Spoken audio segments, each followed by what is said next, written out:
뭐로 가도 서울만 가면 된다는 말이 있습니다. 한 번씩 다 들어보셨을 거예요. 뭐로 가도 서울만 가면 된다. 이 말은 그 목표 지향적인 표현입니다. 그러니까 목표가 그만큼 중요하다라는 것을 나타내는 것이죠. 저희 성도에게, 즉 그 신앙생활을 하는 이에게 이 말을 한번 적용을 해보면요, 어떻게 하든 천국에 가면 된다라는 말이 나올 수 있을 것 같습니다. 어떻게 하든 천국에 가면 된다. 얼핏 보면은 뭐 틀리지 않은 말 같습니다. 맞는 말인 것 같습니다. 우리 목표가 천국 아니겠습니까? 바로 영생인데요. 우리가 알고 있는 성경은 그렇지만 그렇게 가르치지는 않는다라는 것이에요. 어떻게 하든 천국에 들어가면 된다, 이것이 아니고요. 그 천국에 들어가기 위해 성도는 어떻게 살아야 된다라고 가르치는 것이 바로 우리에게 주어진 성경이라는 것이에요. 성도에게 숙제가 하나씩 주어졌다라고 저는 생각을 하는데요. 그 숙제가 다름 아닌 그리스도인으로서 이 땅에서 어떻게 살아갈 것인가라는 것이에요.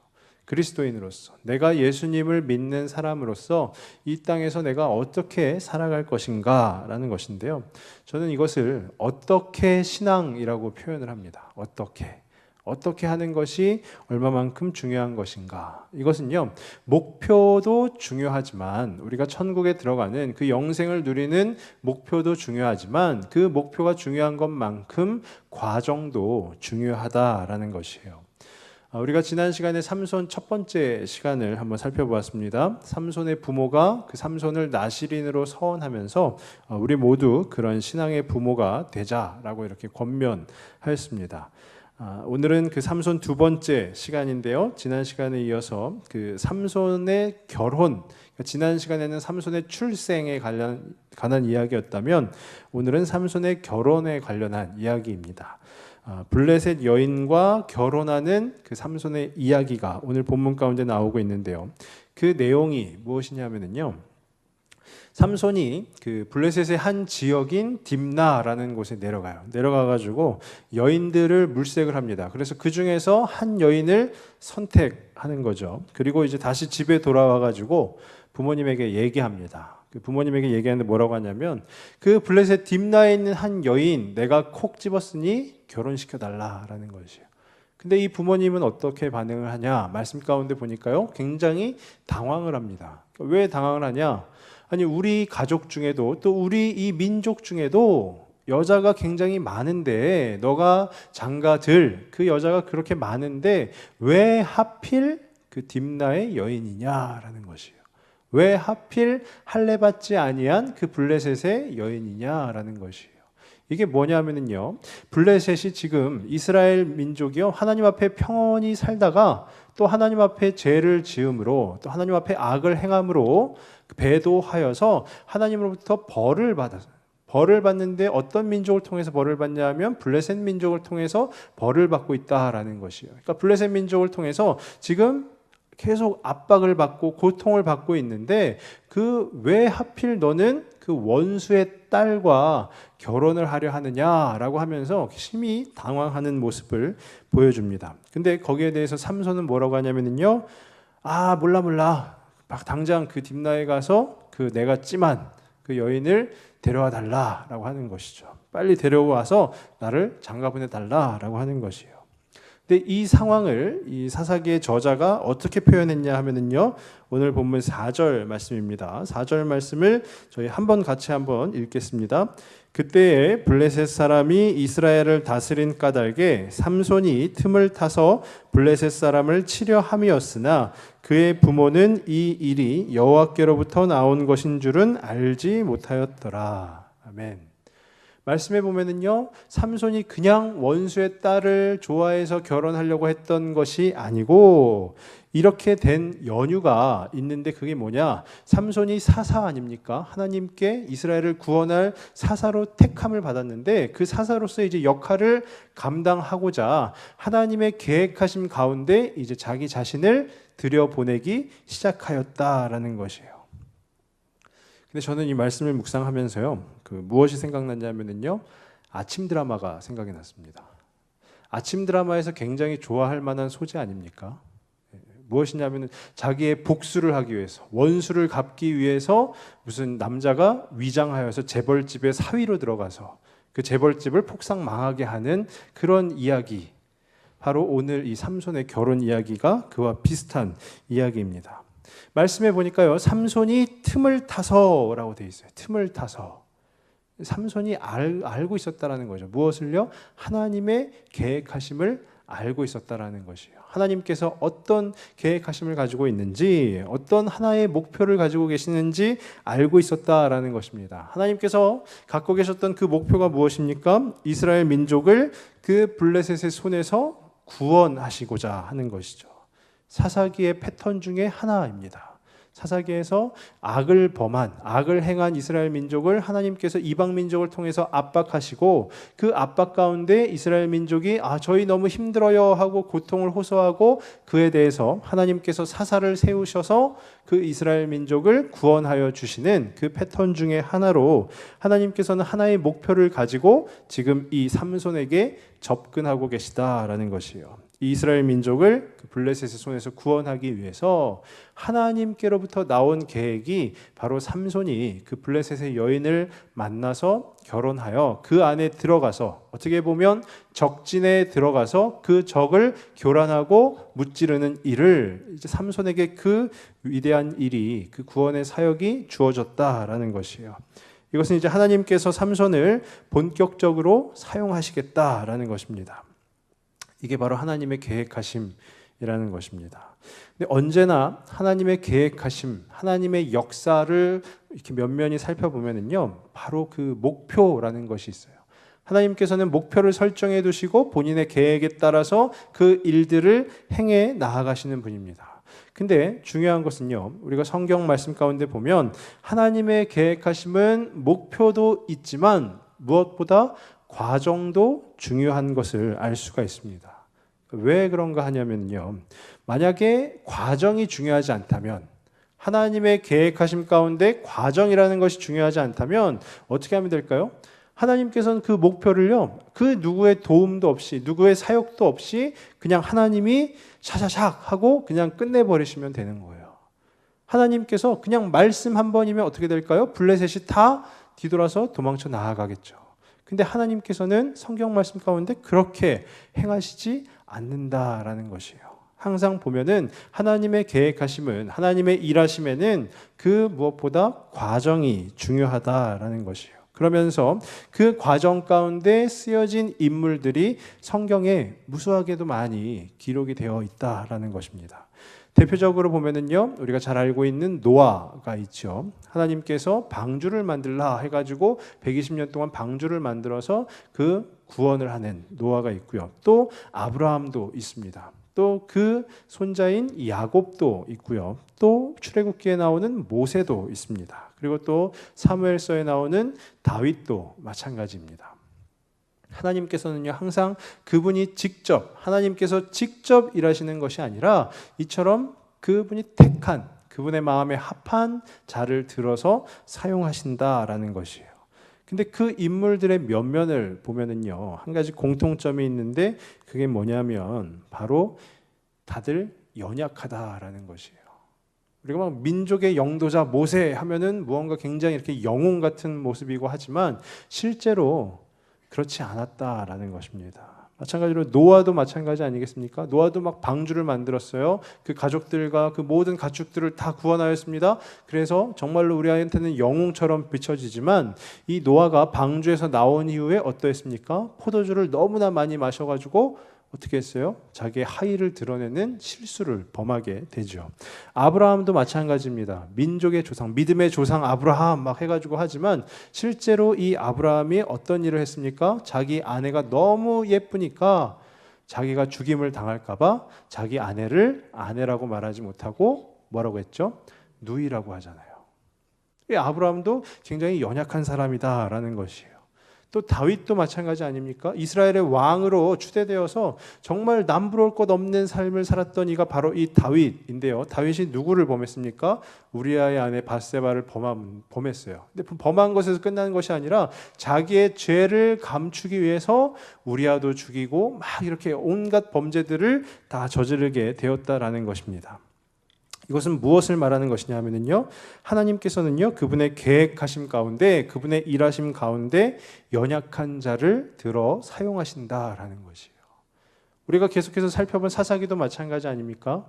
강한 용사 기드온 했잖아요. 근데 그 기드온이 실제로 사사로 부름을 받기 전에 어떤 모습이었습니까? 하나님을 믿지도 않았어요. 그리고 포도를 밟는 틀로 막 눈치를 보면서 자기 곡식을 베고 그랬다고요. 그렇게 연약한 자인데 하나님께서는 그 연약한 자들을 들어서 그분의 일하심, 그분의 역사 가운데 놓이게 하셨다라는 것입니다. 그러니까 하나님께서는 일하심에 있어서요, 하나님께서 그분의 목표를 정하고 그 목표를 향해 달려나감에 있어서 과정을 굉장히 중요시 여기셨는데, 그 과정에 포함된 인물들이 다 하나같이 보면 연약한 존재들이라는 것이에요. 하나님은 왜 그렇게 연약한 이들과 함께 일을 하시는 것일까요? 그 답은 간단합니다. 하나님께서 강하시기 때문이에요. 하나님께서 강하시니까 그 같이 일하는, 어떻게 보면 파트너가 좀 약해도, 좀 부족해도, 좀 모자라도 전혀 상관이 없다라는 것이에요. 왜냐하면 하나님께서 강하시니까. 하나님의 인도하심 안에 그 연약한 자들이 놓이게 되면서 그들이 하나님을 믿고 따르며 순종하며 나아가니까 그 하나님의 역사 가운데 기록이 되어지는 것이다 라는 것입니다. 우리 성도의 구원도 마찬가지입니다. 성도의 구원도요, 완전한 자가 그 구원을 이루는 것이 아니고요, 연약한 자가, 죄로 인해서 죽을 수밖에 없는 자가 그 구원 가운데 나아가는 것이에요. 왜냐하면 그 구원의 주체가 누구시죠? 바로 하나님이시기 때문에 그래요. 강하신 하나님이시기 때문에, 능력의 하나님이시기 때문에 그 하나님께서 그 구원을 능히 베풀어 주신다라는 것이에요. 그래서 우리 성도들에게요, 그 어떻게 신앙이 중요하다라는 것이에요.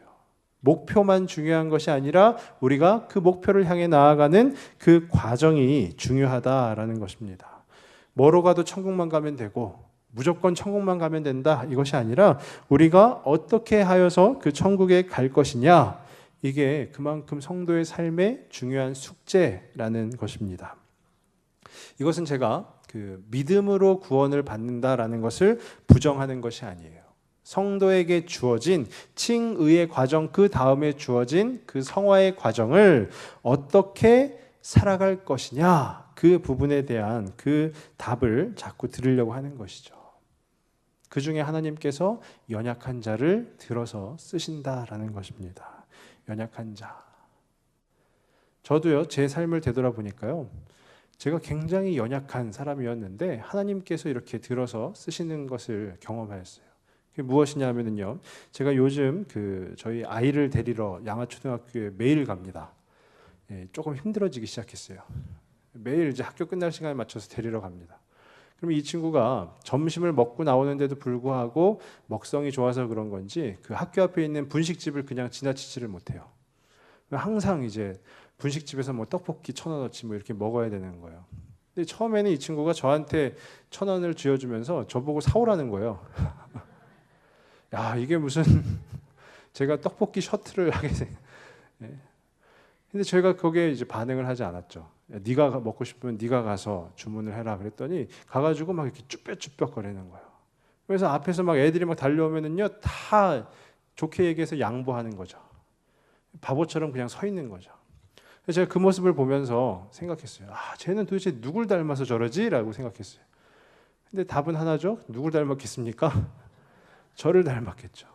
제가 생각해 보니까 저도 초등학교 때 그 분식집에 가서 떡볶이 1인분 주세요, 이 말을 못 해가지고 돈을 들고 이렇게 벌벌벌벌 떨었던 그런 기억이 있습니다. 남들 앞에서 뭐 말 한마디 제대로 못 해가지고요, 뭐 제대로 얻어먹지도 못하고 그런 기억들도 있습니다. 사람들 앞에서 뭐 말을 한다라는 것도 굉장히 부끄러워가지고요, 제 목소리가 또 이렇게 안으로 기어 들어가는 목소리거든요. 근데 이 연약한 자를 하나님께서 하나님의 말씀을 맡은 자로 세워주셨다라는 것이에요. 그러니까 이게 무엇이겠습니까? 제가 전하는 것이 아니라 하나님께서 강하시기 때문에 그 강하신 하나님의 메시지를 증거하는 도구로 사용하신다라는 것이에요. 중요한 것은요, 저만 그런 것이 아니라 우리 성도님들도 마찬가지시다라는 거예요.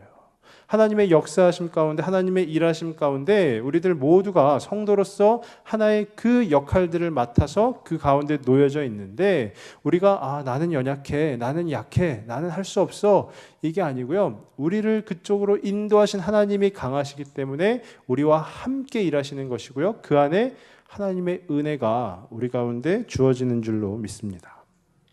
근데 말씀을 보면은요, 이 삼손도 마찬가지로 연약한 자라는 것이에요.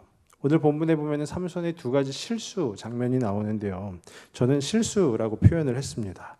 그 삼손도 연약한 자이기 때문에 실수를 할 수가 있죠. 그래서 하나님께서 삼손을 통해서 그 삼손이 블레셋 여인과 결혼하여서 그 삼손이 블레셋에 가서 그 정말로 하나님의 계획하심 가운데 블레셋을 무찌르는 것은 하나님의 계획하심엔 맞지만, 그 과정 가운데 삼손이 어떤 모습이었는지 한번 오늘 그 부분을 통해서 우리가 좀 도전받기를 원합니다.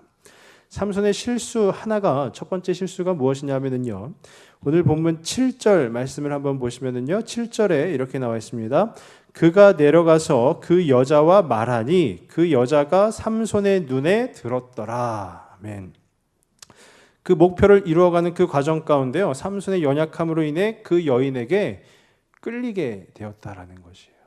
삼손은 분명한 목표의식을 가지고 있었어요. 하나님께로부터 나온 그 계획하심을 갖고 있었습니다. 내가 블레셋에 가서 한 여인을 만나서 결혼하여서 이제 나는 블레셋과 화친한 것처럼 보이면서 내가 블레셋을 무찔러야 되겠다라는 그 계획하심을 가지고 있었다라는 것이에요. 근데 이 7절 말씀을 보니까요, 그 쉬운 성경이라는 성경이 있는데 그 쉬운 성경에서는 7절을 이렇게 표현해 놨습니다. 삼손은 딥나성으로 내려갔습니다. 삼손은 딥나성에서 블레셋 여자를 만나 이야기해 보고 그 여자를 더욱 좋아하게 되었습니다. 라고 되어 있어요. 삼손은요, 블레셋에 가서 그 딥나에 가서 그 여인과 만났어요. 이제 내가 이 사람과 결혼해서 하나님의 원대한 계획을 이루어야지 했는데, 그 딥나에 가서 그 여인과 얘기해 보니까, 교제해 보니까 어떻게 되었다고요? 그 여자를 더욱 좋아하게 되었다라는 것이에요. 삼손이 그 여인에게 끌리게 되었다, 즉 매료되었다라는 것입니다. 그러면서 우리가 오늘 함께 읽지는 않았지만 이 14장 뒷부분에 보면은요, 삼손이 블레셋 사람들에게 자기의 혼인잔치를 하는 그 가운데 일주일 동안에 걸쳐서 수수께끼를 내요. 근데 그 수수께끼 답을 절대로 안 알려줍니다. 근데 그 여인이 계속 간청하니까 마지막 날에 이르러 삼손이 그 여인에게, 자기가 더욱 좋아하게 된 그 여인에게 그 수수께끼의 답을 알려주게 되죠. 그게 어떤 면에서 보면 그게 남자라는 것이에요. 예쁜 여자가 눈앞에 있으면은요, 정신을 못 차립니다. 그러니까 자기 수수께끼, 하나님의 계획 이런 거 잠깐 다 잊어버리고 다 그 여인에게 고하게 되었다라는 것이에요.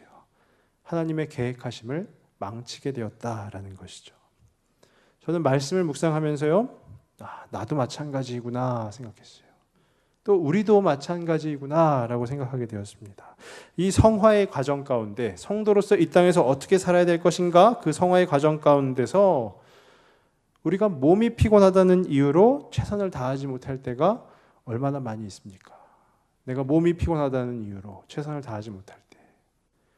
제가 요즘도 그렇습니다. 굉장히 부끄러운 고백인데요, 제가 새벽 기도를 요즘 잘 못 나옵니다. 제가 굉장히 몸이 피곤하다는 이유로 막 새벽에 깨고 막 계속 이러니까요, 몸이 피곤하다는 이유로 막 못 나와요. 아기는 왜 그렇게 새벽에 잠을 안 자는 것인지, 왜 그렇게 밤에 뜬 눈으로 밤을 지새는 것인지, 막 그런 생각도 하게 되는 거예요. 근데 그때마다 저는 이유를 얘기하는 겁니다. 누구에게? 하나님께 이유를 대는 거예요. 하나님, 제가 이렇게 해서 피곤한 거 아시잖아요. 제가 이렇게 해서 제가 정말 피곤한 거 아시잖아요 하면서 정당화시키는 거예요. 근데 하나님께서는 그거를 기뻐하시겠습니까? 그렇지 않죠. 하나님께서 우리에게 원하시는 것은요, 우리가 이유를 대고 또 하나님 앞에 조건을 대고 하는 것이 아니라 그냥 하나님 앞에 하나님의 계획하심에 맞춰서 순종하는 것을 원하시는 것이에요. 하나님 앞에 그렇게 나아가는 것을 원하시는 것입니다. 그런데 제 모습을 보면은요, 왜 그렇게 이유가 많은지, 왜 그렇게 조건도 많은지, 하나님은 단순하신 분이신데, 우리 예수님도 단순하신 분이신데, 왜 우리는 그 하나님 앞에 여러 가지 이유를 대고, 여러 가지 그 조건을 대는지 모르겠습니다. 제가 저희 그 첫째 아이한테 이렇게 뭘 자꾸 시켜야 되잖아요. 뭐 양치해라, 밥 먹어라, 치카해라, 막 이렇게 하잖아요. 그때마다 애가 잘 안 해요. 애는 뭐 늘 그런 게 애겠죠. 근데 그러면 저는 이제 막 조건을 제시합니다. 야, 지금 바로 치카하면 아빠가 뭘 이렇게 해줄게. 하면은요, 저는 제가 기대했던 거는 아 그래 그럼 알겠어요 바로 할게요 하고 하는 줄 알았어요. 근데 딱 이 친구는 하는 얘기가 뭐냐면 웬 조건 딱 이러는 거예요. 아빠한테 얘기하는 거죠. 왜 그렇게 삶을 조건적으로 살려고 그래요? 그러는 거예요. 그냥 시간 돼서 치카할 거면 치카하는 거고 다 이렇게 순리대로 잘 될 텐데 왜 자꾸 그렇게 이유를 대고 왜 조건을 다냐라는 거예요. 근데 제 삶을 되돌아보니까 실제로 그렇다라는 것이에요. 자꾸 이유를 대고요. 무슨 일이 생기기만 하면 자꾸 이유를 대는 겁니다. 그러면서 따지기 시작하는 거죠. 무엇을 따질까요? 이것은 내 잘못이 과연 몇 프로나 들어가 있을까? 이것은 내 책임일까? 아니면 다른 이의 책임일까?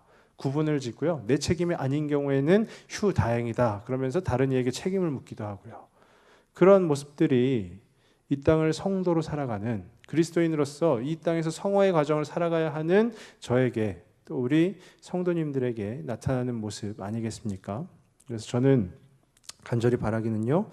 하나님의 역사하심 가운데 우리가 연약한 자이지만 다 한 자리씩 맡으셨어요. 다 하나의 역할씩을 맡으신 겁니다. 그러면 그 가운데서 순종함으로 나아가실 수 있기를 바랍니다. 저에게 하는 얘기입니다. 저도 순종함으로 나아갈 수 있기를 바랍니다.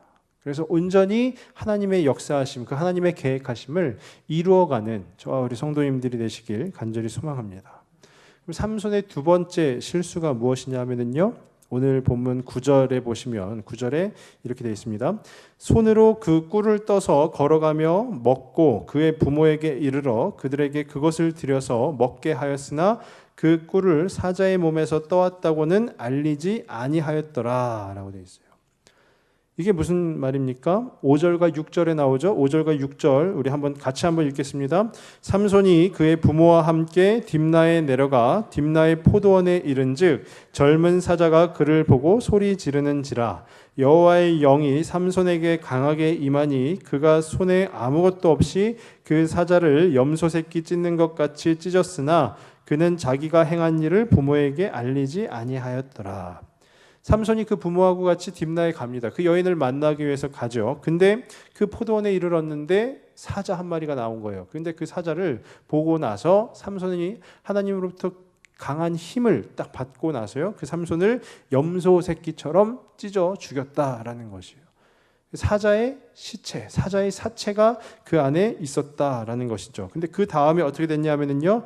8절 말씀해 보니까요. 8절에 얼마 후에 삼손이 그 여자를 맞이하려고 다시 가다가 돌이켜 그 사자의 죽음을 본즉 사자의 몸에 벌떼와 꿀이 있는지라. 자기가 죽인 사자, 그 얼마 후에 다시 그 길을 가는데요. 그 사자의 사체 안에 벌꿀, 벌떼와 그 꿀이 가득한 것이에요. 그래서 그 삼손이 어떻게 했다고요? 손으로 9절입니다. 손으로 그 꿀을 떠서 걸어가며 먹고 그의 부모에게 이르러 그들에게 그것을 드려서 먹게 하였으나 이 꿀을 어디서 가지고 왔는지는 그 부모님께 알리지 아니하였다라는 것이에요. 왜 알리지 아니했을까요? 내가 얼마 전에 사자를 죽였는데요. 그 사자 시체 가운데 이 꿀이 있었어요. 이렇게 말하지 않았어요. 왜 알리지 않았을까요? 삼손이 누구입니까? 나실인이잖아요. 나실인에는 규정이 있는 것이 어떤 규정이 있냐면요. 죽은 시신 및 사체, 동물의 사체에도요. 근처에 가면 안 되는 것이에요. 그 규정이 있는데 삼손은 지금 그 규정을 어기고 그 죽은 동물 사체 근처에 가서 심지어는 그 사체 안에 놓여져 있는 그 꿀을 손으로 뜨기까지 하고요. 그 뜬 꿀을 자기가 먹고 또 집에 가져와서 부모님에게도 드렸다라는 것이에요. 그러니까 부모님에게 알릴 수가 없는 거죠. 왜냐? 지난 시간에 우리가 듣지 않았습니까? 삼손을 나실인으로 서원한 이가 바로 누구예요? 삼손의 부모님이잖아요. 나시린으로 나시린법을 지켜가면서 그 아들을 지키기 위해서 그렇게 애쓴 부모님한테 이거 제가 죽인 사자에서 가져온 거예요 하면은 나시린법을 완전히 깨버리는, 그리고 이 꿀은 바로 무엇이 됩니까? 바로 부정한 것이 되는 것이죠. 하면 안 되는 것이니까 삼손이 어떻게 보면 혼날까봐, 부모님에게 한 소리 들을까봐 말하는 거예요. 뭐라고 말해요? 아무 얘기도 안 하는 거죠. 이거는 죽은 사자에서 가져온 꿀입니다 라고 얘기하지 않은 거예요. 제가 이 말씀을 묵상하면서 연구하면서 저도 참 마찬가지라는 생각이 들었습니다. 삼손 마음 가운데는 어쩌면 이런 마음이지 않았을까요? 이거 먹어도 괜찮아 라는 그 생각이지 않았을까요? 그러니까 먹었겠죠. 자기가 나시린이라는 것을 모를 리가 없었을 텐데, 그 사체 근처에 가면 안 된다라는 것도 모르지 않았을 텐데, 자기가 그것을 행해서 먹고 나서도 아마 괜찮아 그랬으니까 그걸 집으로까지 갖고 와서 부모님에게도 드렸겠죠. 근데 부모님을 드리는 순간 뭔가 생각이 났을 수도 있는 거예요. 아, 이거 먹으면 안 되는 거구나 라고 생각이 났을 수도 있는 것입니다. 근데 우리 성도들은요, 어떻습니까? 괜찮아 라는 것이 어쩌면 우리 삶에서 굉장히 많이 있습니다.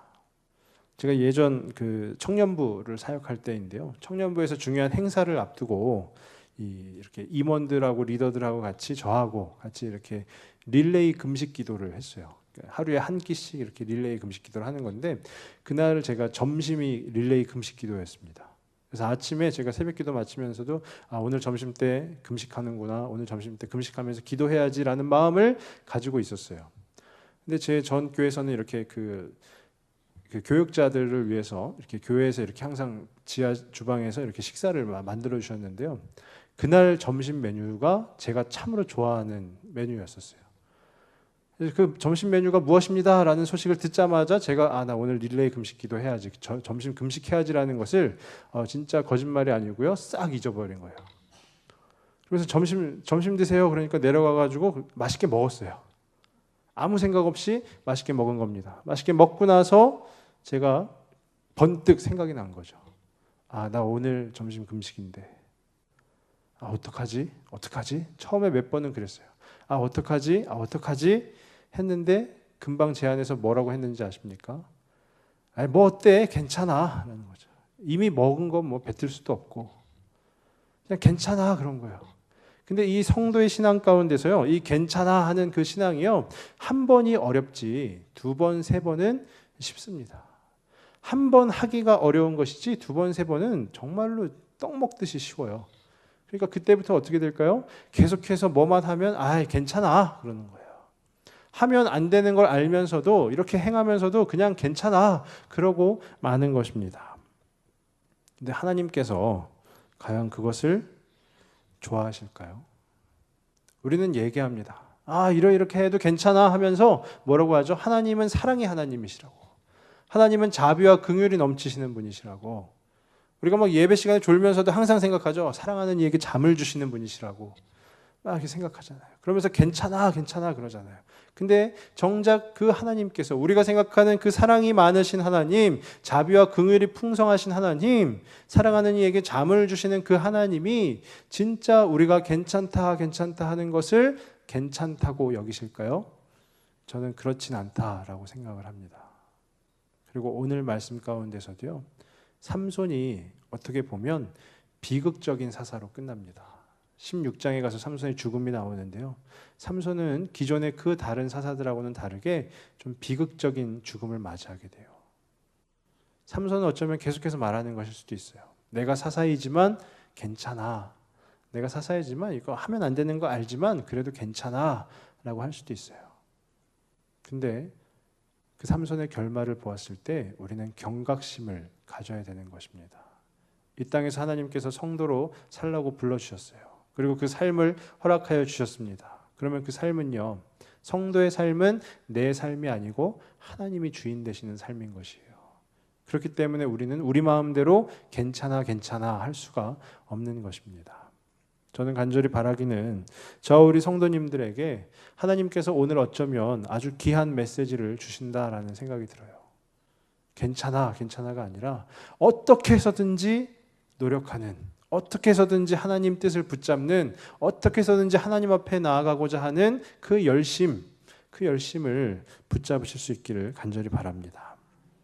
무조건 천국만 가면 된다가 아니고요. 내가 어떻게 하여야 할까 늘 그 고민하는 삶을 살아가실 수 있기를 바랍니다. 그 삶이 바로 우리 믿는 성도들이 가져야 되는, 누려야 되는 그 삶인 줄로 알고 있습니다. 그래서 어쩌면 근데 우리가 보면은요, 삼손도 그래야 했던 것처럼 하나님의 계획하심 가운데 나아갔더니 거기에 누가 있었어요? 딥나에서 만난 한 여인이 있었죠. 근데 그 여인과 얘기해 보니까 어떻게 되었습니까? 그 여인을 좀 더 좋아하게 되었다. 빠지게 되었다. 내 마음에 합한 내 마음에 드는 일들이 벌어질 수 있는 것이 바로 우리 삶의 현장이라는 것이에요. 우리가 요나서를 보아도 알지 않습니까? 하나님께서 요나에게 니느웨로 가라 했는데 때마침 다시스로 가는 배가 있었다.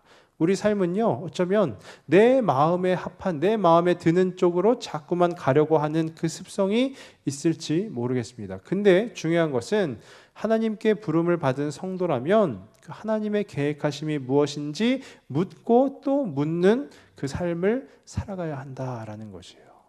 그 가정 가운데 기쁜 일만 있겠습니까? 즐거운 일만 있겠습니까? 아마 그렇지 않을 것입니다. 힘들고 어려운 일들이 있을 것이에요. 그 가정 가운데서도 꿋꿋이 버텨내며 승리하는 이가 바로 하나님께서 부르신 성도라는 것이에요.